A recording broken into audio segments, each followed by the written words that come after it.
ක්‍රිස්තුස්තුමන් තුල මා ප්‍රේමවන් සහෝදර සහෝදරියනි අද අපේ තේමාව අවබෝධය ක්‍රියාව සහ අවධානය. දැන් මේක කිව්වහම සමහර අයට තේරෙන්නේ නැතුව ඇති. සමහර දෙනෙක් දැකලා ඇහුවා ෆාදර් මොකද්ද මේ කියන්නේ? ඇයි මේ අවබෝධයයි අවධානයයි ඒක දෙකම එකක් නෙමෙයිද කියලා කිව්වා. මම හිතුවා මෙන්න මෙහෙම දෙයක් පැහැදිලි කරලා දෙන්න. අපි කියමු යාළුවෝ කණ්ඩායම ගමනක් යන්න යනවා. ඔයාටත් ඒ ගමන යන්න ඕන. නමුත් ඔයා දැන් වාඩි වෙලා ඉන්නේ පුංචි බැම්මක් උඩ. පොඩි කල්බට් එකක් වගේ පොඩි බැම්මක් උඩ වාඩිලා ඉන්නවා. හිටගත්ත ගමන් කකුල බිම තියන්න පුළුවන්. ඒ නිසා යාළුවෝ අපි යනවා කියපු ගමන්ම මේ බැම්ම උඩින් පැනලා දුවගෙන යනවා මාත් වෙනවා කියන දුවන් යනවා. එතන මේ පුද්ගලයාට තියෙන අවබෝධයක් මම වාඩි වෙලා ඉන්නේ කොයිතරම් උසකින්ද මගේ ශරීර නිරෝගී බව මගේ දනිස් සමාරුවක් තියනද කොන්දේ අමාරුවක් තියනද නැත්නම් මට පයින්න පුළුවන්ද මං හිමීට වහින්න ඕනේ කොන්දේ අමාරුවක් තියෙනවා නම් හිමීට වහින්න ඕනේ තනින්. එහෙම අමාරුවක් නැහැ ඒකින්ද පැනලා යන්න පුළුවන්. ඒක මේ යාළුවෝ යන්නේ කොහෙද මටත් ඒ යන්න ඕන තැනක්ද නැත්නම් මං යාළුවෙක් එක්ක ඉන්න ඕනද මේ මොහොතේ අවබෝධයක් තියෙනවා. එහෙම අවබෝධයක් තිබුණ පළියට පැන්නට එතන ගලක් හරි උලක් හරි කට්ටක් හරි තිබුණොත් ඒක ඇනෙනවා. ඇයි? අවධානයෙන් නෙමෙයි පැන්නේ. ක්‍රියාව කරනවා අවධානයක් නැතුව. අවබෝධය තිබෙන මම මොනවද මෙතන කරන්න කියලා. එතන තියෙන ඒ ගල් මුල් ගැන අවධානයක් යොමු නොකර පැන්න නිසා කට්ටක් ඇනෙනවා. නැත්තම් එහෙම දෙයක් නැහැ කියලා අවධානයෙන් බැලුවා. එහෙම මොකුත් නැහැ. පැන්න දුවගෙන ගියා. එහෙමත් නැත්තම් අපි හිතමු යාළුවෝ ටික ගමන යන්න යද්දි මම ඉන්නේ වහල උඩ. මේ වහලට නැගලා වහල කැඩිච්ච එක හදන්න නැත්තම් බෝලයක් ගියා වහල උඩ නැග්ගා ඒක ගන්න. ඊට පස්සේ යාළුවෝ ටික දුනා. ආ නෑ මාත් වෙනවා කියලා එකපාර වහලෙන් පයින්නවද? වහල පයින්න බලන් උසකින් තියනවා නම් Tamanට අවබෝධයක් තියෙනවා නම් මට මේ උසෙන් පැන්නට මුකුත් වෙන්නේ නැහැ කකුල් කැඩෙන්නේ නැහැ කියලා සමහර ළමයින්ට වහලෙන් පයින්න පුළුවන්. නමුත් එහෙම ලොකු පල්ලිය වහලෙන් වගේ උඩින් පයින්න බෑනේ. එහෙනම් මොකද කරන්න ඕනේ? ඊට පස්සේ ක්‍රියාවට එනවා මම. මොකද්ද මගේ ක්‍රියාව? මම වහලෙන් බහිනවා. ඒ බහිද්දී මන් තියෙන හැම අඩියක්ම ඉනිමගෙන් නම් නැත්තම් බැම්ම කෙල්ලා නම් ගියේ ගහ කෙල්ලා නම් ගියේ ඒ හැම අඩියක්ම තියෙන අඩියක් ගන්න අවධානයෙන් තියන්න ඕන. මෙතන හයිය ඇද්ද? මම මේ කකුල මෙතනට තියද්දි මගේ බර මේ තියෙන තැනට දරා ගන්න පුළුවන්ද? අවධානය තියෙන්න ඕන හැම දෙයකටම. එහෙම නැතුව කරද්දී කඩම් වැටෙනවා. සහෝදර සහෝදරියනි. මෙන්න මේ දේ තමයි වෙන්නේ අපේ ජීවිතවලටත්. අපේ ජීවිතවල අපි අවධානය යොමු කරන්නේ නැතුව වැඩ කරන්න ගිහලා හුඟක් දේවල් කඩාගෙන බිඳගෙන තියෙනවානේ. සමහර කෙනෙක් ඉන්නවා නම් එහෙම නිතරම තමන්ගේ අතින් පිඟන් කෝප්ප කැඩෙනවා නම් මතක තියාගන්න නැත්තේ අවධානය. අවබෝධය තියෙනවා යාට ජීවිතය ගැන අවබෝධය තියෙනවා තමන් කරන්නේ මොකද්ද කියන දේ ගැන අවධානයයි නැත්තේ. එහෙනම් මුගක් භවනා කරන්න ඕන යා. අවධානය ගේන්න මේ ශරීරයේ තියෙන එක තැනක මනස තියෙන තව තැනක මේ ශරීරයයි මනසයි එක තැනකට ගෑනලා එකට අලයින් කරන්න ඕන. හරියට කෙලින් තියා ගන්නවා. එතකොට තමයි අවධානය එන්නේ. අවබෝධය කියන දේ එන්නේ මුළු ජීවිතේම ලොකු පරාසයක් ඒ දේ තියෙන්න ඕන. හැම දෙයක් ගැන මට දැනුමක් තියෙනවා, තේරුමක් තියෙනවා දේවල් ගැන. අපේ දරුවෝ සමහරලාට අපේ වැඩිහිටියෝ අපි මමත් ඇතුළු අපි හැම කෙනෙක්ම හුඟක් වෙලාවට මේ අවධානය ගේන්න හදද්දිත් අවබෝධය ඇති කරගන්න හදද්දිත් අපි අසාර්ථක වෙනවා. ඒ නිසායි අපේ හුඟක් ක්‍රියාවන් අසාර්ථක වෙන්නේ. අපේ අවබෝධයත් අවධානයත් අතරට මැදිහත් වෙන ක්‍රියාවල් කවදාකවත් අසාර්ථක වෙන්නේ නැහැ. ඇයි? පැහැදිලි. පාර පයින්ඩ යනවාම ඒ පාර පයින්ඩ ගියද්දී මට අවබෝධයක් තියෙන මම මේ පයින්ඩ යන්නේ අපේ ලේන් එක කරාද නැත්තම් මහ පාරක් කරාද හයිවේ එකක් කරාද වාහන කොච්චර වේගෙන් යනවද මට අවබෝධයක් තියෙනවා. ඒ තියෙනවා නම් මම දෙපැත්ත හොඳට බලනවා. ඊට පස්සේ අවධානය යොමු කරනවා. අර එන වාහනේට ඉස්සරලා මට පැන ගන්න පුළුවන්ද? අවබෝධයක් ඕනයි දෙන්න. නමුත් අවධානයක් තියාගෙනයි පයින්න ඕනේ. මේ දෙකම තියෙද්දී මාව අසාර්ථක වෙන්නේ නැහැ. සහෝදර සහෝදරියනි අද ස්වාමීන් වහන්සේ අපිට කතා කරන්නේ මෙන්න මේ වගේ දෙයක් ගැන. ස්වාමීන් වහන්සේ දන්නවා උන්වහන්සේට හොඳ අවබෝධයක් තියෙනවා උන්වහන්සේ මොකද්ද මේ කරන්නේ. සබත් දවස් ලෙඩෙක් සනීප කරන එක වැරද්දක්ද නැද්ද කියලා උන්වහන්සේට හොඳ අවබෝධයක් තියෙනවා. මොකද්ද අවබෝධය උන්වහන්සේට තියෙන්නේ?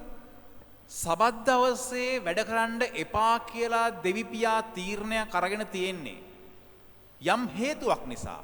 ඒ තමයි දෙවිපියාණන් මෙච්චර මහා විශ්වයක් මවල මනුෂ්‍යයාට දුන්නයින් පස්සෙත් මනුෂ්‍යයා තමන්ට තවත් වැඩ කරගන්න උත්සාහ කරනවා. තමන්ටම දේවල් හොයා ගන්න හදනවා. හරියට මේ එයා තමයි ලෝකේ මවා ගත්තේ. මේ හැම දෙයක්ම එයා කරගත් දේවල් වගේ.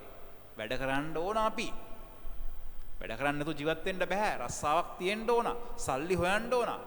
නමුත් ওই සල්ලි හොයන්න අවස්ථාවක් හොයලා දුන්නේ දෙවිපියාණන්මයි. ඔයා හුස්ම ගන්නෙත් දෙවිපියාණන්මයි.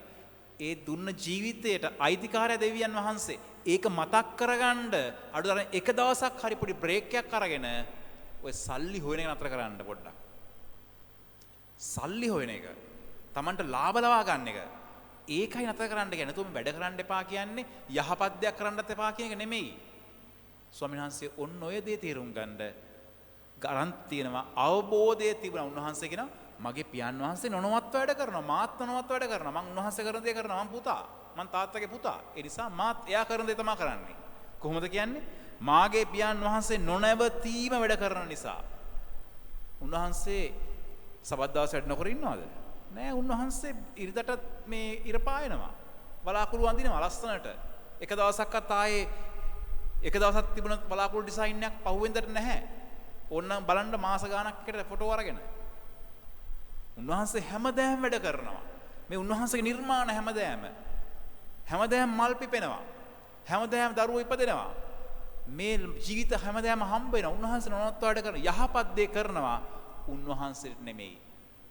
දැන් අපිට උන්වහන්සේ මේ නීතිය දාලා තියෙන්නේ ඔය රස්සාවල් කර කර සල්ලිම හොයන්න, සම්පත්ම එක්කහුව කරන්න, වස්තුවම එක්කහුව කරන්න කමක් නැහැ පුතේ. දවස් 6ක්ම වැඩ කරන්න. එක දවසක් මේව දුන්නේ මමයි කියලා පොඩ්ඩක් භාවනා කරන්න නතර වෙන්න. දැන් ජේසුතුමාට මේ අවබෝධය තිබුණා. ඒ නිසා තමයි උන්වහන්සේ බය නැතුව ලෙඩෙක් සනීප කරලා උන්වහන්සේ සල්ලි හොයන්න නෙමෙයි ගියේ. උන්වහන්සේ වැඩක් තමා කරන්නේ. නමුත් ඒයින් උන්වහන්සේ යහපතක් කරන්නේ. ඒ අවබෝධය තිබුණා උන්වහන්සේට. ඒකම ඒ කරන දේ උන්වහන්සේ අවධානයෙන් කෙරුවා. ඒ නිසායි උන්වහන්සේගේ අවධානයෙන් කරපු අවබෝධයෙන් කරපු ඒ ක්‍රියාවන් තුළ අපිට ගැලවීම ලැබුණේ. සර්ව සම්පූර්ණ ක්‍රියාවක් වුණේ. මේ ජීවිතේ ස්වාමීන් වහන්සේ අපිට කියා දෙන පණිඩය මෙන්න මේකයි. සහෝදර සහෝදරිනි, අවාසනාවට වගේ අපේ දරුවන්ට අපිට අද මේ අවබෝධය කියන දේ නැතුව තමයි ජීවත් වෙන්නේ. විභාගයක් කරනවා කියලා අවබෝධයක් නැහැ සමහර ලාවට. අම්මලා පාඩම් කරන්න කියන්න ඕන. ඇයි පාඩම් කරන්නේ? හරියට නිකන් මේ අම්මා තාත්තට උමනා නිසා විභාගය කරනවා වගේ. මේකෙන් අවබෝධයක් තියෙනවා නම් මේ විභාගයේ මං කරගත්තොත් තමයි මට ඊළඟ පියවරට යන්න පුළුවන්. ඒ ඊළඟ පියවර මං සාර්ථකව මුහුණ දුන්නොත් තමයි මට අනාගතේ ජය ගන්න පුළුවන්. මට අනාගතේ මට තියෙන ක්වොලිෆිකේෂන් කියලා දෙයක්. මට සාර්ථක වෙන්න නම් ජීවිතේ අනාගතයක් තියාගන්න මට මේ විභාග වලට මුහුණ දෙන්න වෙනවා. මේ විභාග වලින් මට පන්නරයක් ලැබෙනවා, දැනුමක් ලැබෙනවා. මේ දේවල් මට අවබෝධ වෙනවා නම් මං ඒ ක්‍රියාව කරනවා. කරද්දී පාඩම් කරන්න අවධානය තියෙන්න ඕන. දැන් සමහර ළමයින්ට අවබෝධය තියෙනවා. ඔව් මට මේ විභාග කරගන්න ඕන. නැත්තම් මම ෆේල් වෙනවා. ෆේල් වුණොත් නැත්තම් මට ෆේල් වුණොත් එහෙම මට අනාගතයක් නැහැ.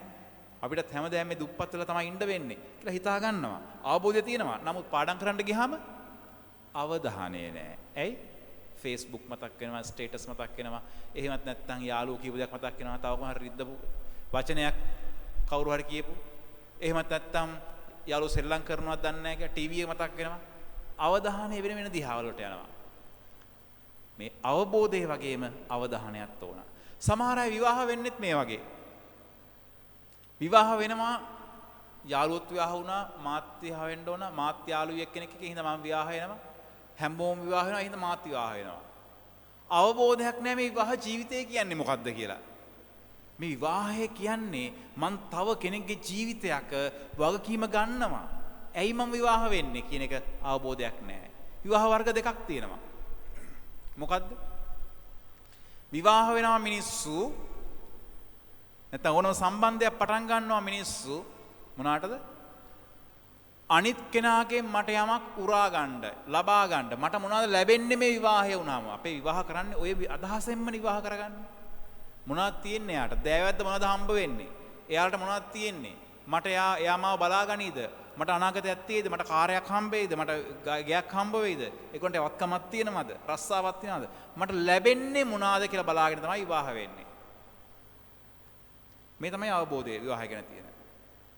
නමුත් හරි අවබෝධයේ විය යුත්තේ විවාහය කියන්නේ ආදරයේ සම්බන්ධයක්. මේ ආදරය තුලින් මම යන්න ඕනේ තව කෙනෙක්ට ජීවිතය දෙන්න. මං ආදරය දෙන්න මං යන්න ඕනේ. මගේ තියෙන දේ දෙන්න මිසක් ගන්න නෙමෙයි. දෙන්නම එහෙම එද්දී දෙන්නම ආදරය දෙනවා. එතන ලස්සන ආදරයක් පවතිනවා. ලස්සන සම්බන්ධයක් ගොඩනගෙනවා. මේ අවබෝධය නැහැ හුඟක් අයට විවාහ වෙන්න එද්දී. එන්නේ ගණ්ඩ බලාගෙන. එහෙම ගණ්ඩ බලාගෙන එන අයට වෙන්නේ මොකද්ද? කාලයක් සන්තෝෂෙන් ඉන්නවා. ලැබෙනකන්. අර ටැප් එක පොඩ්ඩක් වහලා එන ප්‍රමාණය අඩු වෙද්දි නැත්තම් නැතුවම ගියයින් පස්සේ මෙන්න ජීවිතේ කාලකන්ණි වෙලා. ඇයි මට දෙන්නේ නැහැ. මට ලැබෙන්නේ නැහැ. මට යාගේ ආදරය හම්බෙන්නේ නැහැ. මට යාගේ අවධානය හම්බෙන්නේ නැහැ. මට සල්ලි දෙන්නේ නැහැ. මට අරක හම්බ වෙන්නේ නැහැ. මේක හම්බ වෙන්නේ නැහැ. මගේ ජීවිතේ ඉවරයි. ඒ විවාහ, ඒ සම්බන්ධතා, ඒ යාළුකම්, ඒ දෙමාපිය දරු සම්බන්ධය පවා ඉවරයි. දුකක් ඊට පස්සේ ඒක. අපායක් එතන තියෙන්නේ. මෙන්න මේ අවබෝධය නැති නිසා අපි සම්බන්ධතාවට ඇතුළු වෙද්දිත් අසාර්ථක වෙනවා. අපි රස්සාව වලට යන්නෙත් මෙහෙමයි. රස්සාවකට යද්දී මම ආස කරන දේද මම මේ කරන්න යන්නේ. මං කැමති දේද කරන්න යන්නේ. මට පුළුවන් දේද කරන්න යන්නේ කියලා අවබෝධයක් නැහැ. ඒත් එක්කම මම මේ ලෝකෙට යමක් කරන්න උත්සාහ කරන ක්‍රමයක්ද මේක කියලා. නැත්නම් තෘප්තියක් නැහැ. මේ ලෝකේ තෘප්තියක් නැති මිනිස්සු තමයි දුක්බරම මිනිස්සු. සමහර අය රස්සාවල් කරනවා එපා වෙලා. මම ආසම දේ තමයි මන් දන්න දේ තව කෙනෙක්ට කියා දෙන එක. මට කරන්න පුළුවන් ඒක ලස්සනට. මං යමක් කියා දෙද්දී අනිතට පැහැදිලි කරලා දෙන්න මට පුළුවන්. ඒත් එක්කම මං ඒ තුලින් තව කෙනෙක්ගේ ඇස් පාදනවා. එහෙනම් මං ගුරුවරයෙක් වෙන්න තීරණය කරනවා. මෙන්න මගේ රස්සාවක් නෙමෙයි ඒක මගේ ජීවිතේ වෙනවා. මෙන්න මට හොඳ අවබෝධයක් තියෙනවා මං කරන්නේ මොකද්ද කියලා. මං ඒක අවධානය යොමු කරනවා. උගන්වද්දී හැම දෙයක් ගැනම අවධානය උගන්වනවා. ඒතර කියනවා ඔයා හොඳ ගුරුවරයෙක් කියලා හැමෝම කියනවා. මේ තමයි ජීවිතේ සාර්ථකත්වයේ වගේම සතුට අයිති කරගන්න ක්‍රමය. මොකද්ද? අවධානය ඒත් එක්කම අවබෝධය. අවබෝධය තියෙන අය අවධානයත් එක්කව කරගත්තාම ජීවිතේ සාර්ථකයි. සහෝදර සහෝදරිනි, අපි එහෙමනම් ඉල්ලමු මෙන්න මේ අවබෝධය කියන දෙන්න. මම මොකද්ද මේ කරන්නේ? මං ඇයි මේ ජීවත් වෙන්නේ? මම කවුද? මට මොකද්ද වෙන්න ඕනේ මෙතන? ජේසුස් වහන්සේට උන්වහන්සේ ආව කාරණය හරියටම අවබෝධයක් තිබුණා වගේ මටත් ඕන පියාණනි මට ඒ අවබෝධය දෙන්න ඇයි මාව මේ ලෝකෙට එව්වේ? ජේසු පුතාව මේ ලෝකෙට එව්වා වගේ ඇයි මාව මේ ලෝකෙට එව්වේ? මොකද්ද මට දුන්න වැඩේ? මට එන්න ඒ දේ අවබෝධ වුණා නම් මං කරන්න පුළුවන් දේවල් වලිනුයි කරන්න ආස දේවල් වලිනුයි තමයි ඒක තේරුම් ගන්නෙ. මට දෙන්න හැකියාවන් වලින් මං තේරුම් ගත්තයින් පස්සේ මං ක්‍රියාත්මක වෙනවා. කොහොමද? අවධානය තියාගෙන 100% අවධානය තියාගෙන ඒක අමාරු නම් මට පුළුවන් තරම් භාවනා කරලා අවධානය ගේන්න යාඥා කරලා මං පුරුදු වුණු වෙනවා. සාර්ථකයි. අපි සන්තෝෂයෙන් ජීවත් වෙයි. පිතාගෙත් පුත්‍රයාගෙත් ස්ප්‍රිත් සාන්තගෙත් නාමයෙන්